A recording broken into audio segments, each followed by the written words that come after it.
My oldest son had a hero growing up.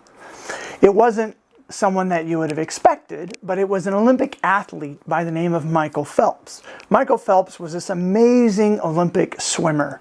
He participated in many Olympic games and he won so many gold medals it was ridiculous. He was so driven and he was such an amazing athlete. And my oldest son was a swimmer. And so he tried to model his swimming after Michael Phelps. So Michael Phelps was everywhere. He had the book, he had the posters, he had everything. And so we started to learn everything we could about Michael Phelps, and he was truly an amazing athlete.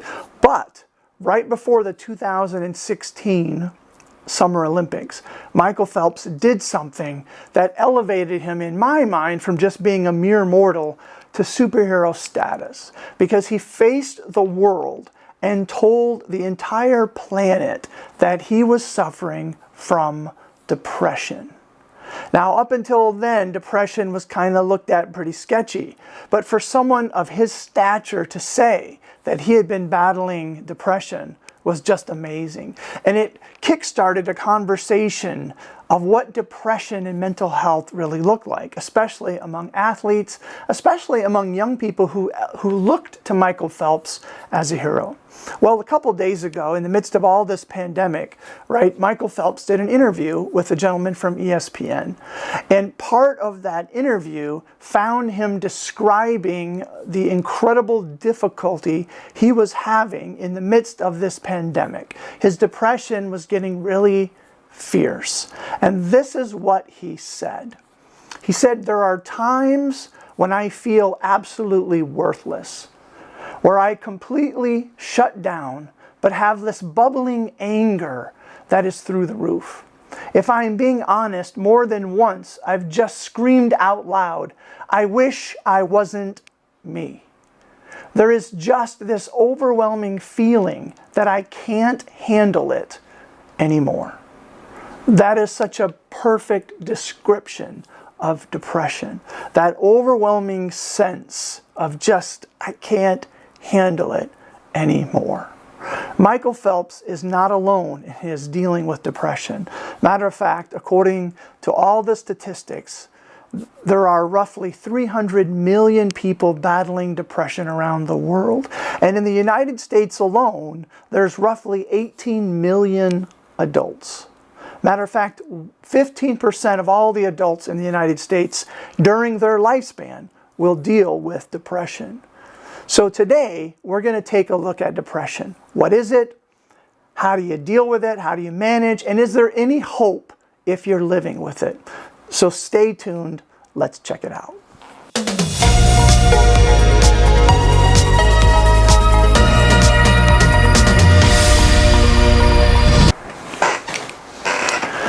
So remember, when it comes to depression, nobody signs up to get it. Nobody wants it. It's one of those things that you think, in all the issues of life, what are the things that I want in my life? No one would say, oh yeah, I want to be depressed.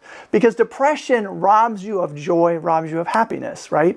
And it kind of tamps down all emotional feelings, except the negative ones. So when it comes to depression, people kind of get it, if you might say that, one of two ways. One is some people are born with a lean towards depression. So it's in their genetic makeup, their code, and they're going to battle depression off and on no matter what they do, right? So they're born with it. The other group of people are people that are sort of born with an empty cup in their head. And all of us have this empty cup. And as stuff happens in life, right, it goes into the cup. And as long as we have space into that cup, we can process it. But when the cup fills up, all it takes is a little something to hit that cup and it overflows. When the overflowing happens, our emotions, right, get out of line. Matter of fact, when that cup gets full and that last thing pops in there and it starts to overflow, our body protects us from us. And a lot of times it changes the chemical construct. For instance, the level of serotonin, which helps regulate mood, is up and high. When the cup gets full, that serotonin level often drops. And as it drops, it slows us down.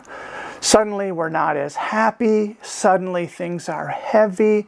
Suddenly, things just look less optimistic. We want to sleep all the time. That level of serotonin really brings on depression, which forces our bodies to slow down. So on one hand, depression is a gift because it allows us to slow down and handle things better. Although anybody dealing with depression sure wouldn't say it was a gift. So no matter which type of depression you're dealing with, the way through is the same.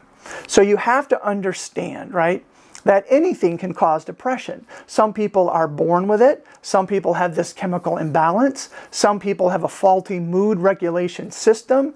Some of us have this genetic vulnerability. Some of us have stressful life events. Some of us, right, it's a result of the wrong type of medication. And some of us have medical problems. And there's a whole slew of other things that can cause us to be depressed. Remember, no one chooses to be depressed. But once that depression hits and your mood goes from here to down here, right, you're starting to spiral. So when I tell people about depression and they ask me what is it, I usually use my scientific mood regulator, which is right here. The top line is where you start to get into that manic energy, and the bottom line is where you start to get into that clinical side of depression. Most people have the ups and downs of life, so most of us are in here. But if you're at this low end and you dip just down a bit, that is something we refer to as dysthymia or low-grade depression. And low-grade depression, you can still function, you can still go to work, you can still do a lot of things, but you start to notice that you just don't have as much interest in doing things that used to interest you. You want to sleep more, you don't have energy, you start to feel that weight. Now, to go from low-grade depression, which is right down here, to deep major depression, right, it's a big, long spectrum. When you find yourself going down, when you're down at the end, things seem bleak, things seem hopeless. It's black. When you look out, you're just overwhelmed. You might want to curl up in the bed. You just don't have a lot of energy. You're not lazy. You just don't feel like doing anything. You feel sad. Sometimes you're tearful, right? You lose interest basically in life. No one wants that state of depression. So if you find yourself sinking into that depression, what can you do? Is there any hope? Well, there is hope. Matter of fact, there's some things you can do, right, that will help the chemistry. One of the biggest things you can do is exercise, right? Exercise sort of burns up negative energy and gives you endorphins, which kind of then produces positive energy. So if I'm overwhelmed, right, I need to exercise. Matter of fact, Michael Phelps says that's one of the keys to his stability. He exercises a lot. And I find that if you're feeling that depression, you need to exercise for at least 30 minutes. I would say at least 5 times a week. You need to get out, get your heart rate moving. It doesn't mean you need to pump weight in the gym or be a swimmer. It means that you need to have a pretty active moment of walking. You walk at the pace, you can have a dialogue, you get on the bicycle, you do something. You have to get your heart rate pumping so those endorphins enter your system. When those endorphins enter your system, it helps burn up some of that negative energy that is causing, right, some of that depression. So exercise is a great tool. The second thing you can do is go to sleep early and get up early. Like if you go to sleep around 9 or 10 and you get up around 5 or 6, that's optimal. Because when you go to sleep around 9 or 10, right, chemistry starts to be produced in your brain. And more chemistry is produced in those early hours than all the other hours of the night combined. Plus, when you get up, right, you're having that moment of waking up. And then you do the next thing by going outside. And if you expose your eyes and your skin to that early morning sunlight, right, it creates chemistry, positive chemistry. Matter of fact, there's a whole diagnosis for people who live up north called seasonal affect disorder, or SAD. A lot of people become depressed in winter because the sun goes away and it's gloomy and it's snowy and they don't have it. Well, there is something to be said about the eyes resonating off the sunlight, not staring at the sun, but being out in the sun. And the sunlight resonating or reflecting or just hitting your skin creates this positive chemistry and it elevates your mood. It's very, very powerful. But one of the greatest things you can do is meditate. Matter of fact, in research, it says that when you're meditating, while you're in the time of meditation, right, you get like a 65% boost of dopamine. Dopamine is that chemical that hits the pleasure center of your brain and makes you feel good, and it takes away the negative feelings. So meditation is incredibly powerful. So you really need to learn to meditate, because that's a great skill. And we'll talk about that more later in a different video. But for now, there's the Calm app, there's Headspace, there's all kinds of apps that help you meditate. There's all kinds of things on YouTube, there's all kinds of things on Google. Meditate. For those that are spiritual, right, you can meditate through praying. But meditation, where you calm your brain and allow it to focus in on nothingness or just a few simple things, elevates the chemistry in your body and helps battle that depression. Some people will be doing all of that and still will be stuck. That's where psychotherapy is really important. When you go and talk to a therapist, right, they help you process the stuff that's in the cup.